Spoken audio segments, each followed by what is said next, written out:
যে গৌরাঙ্গের নাম লয় তার হয় প্রেমোদয়।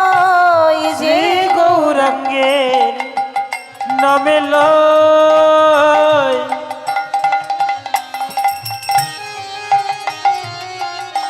তার হয় প্রেমোদয়। যে গৌরাঙ্গের নাম লয় তার হয় প্রেমোদয়। ও গো যে গৌরাঙ্গের নামে লয় তার হয় প্রেমোদয়। তারে মুই যাও বলিহারি বলিহারি বলিহারি তারে মুই যাও বলিহারি তারে মুই জয় বলি হরি বলিহারি বলিহারি বলিহারি বলিহারি।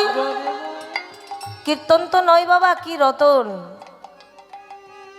কীর্তনের সঙ্গে সাহিত্য কিন্তু ওতপ্রোতভাবে জড়িত। এই যে অলংকার শাস্ত্র, আমরা যারা বাংলা জানি, দেখো একটা শব্দের দুরকম মানে হচ্ছে। বলিহারি বলিহারি বলিহারি মানে সাবাসী দিচ্ছে। আমরা বলি না বাহ বলিহারি বাজনা, বলিহারি দোহার, বলিহারি দি না, সাবাসী দেবা। আর আরেকটা অর্থে বলিহারি বলি হরি বলিহারি বলিহারি বলিহারি বলিহারি। আমি যত বলি তত হারি, কিন্তু বলতেও ছাড়ি না। হরি বল হরি বল। আমি যত বলি তত হারি, কিন্তু গৌর নাম আমি বলিতেও ছাড়ি না, ছাড়ি না, ছাড়ি না। যতই বলি ততই হারি, যতই বলি ততই হরি। এই গোরার নামের কি মহিমা, যতই বলি ততই হারি। এই গোরার নামের কি মহিমা, মহাবেদ পুরাণে পাই না সীমা।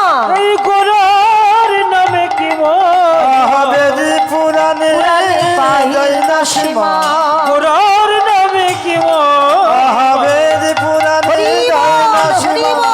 গোরার নামে কি মহিমা, মহাবেদ পুরাণে যায় না সীমা।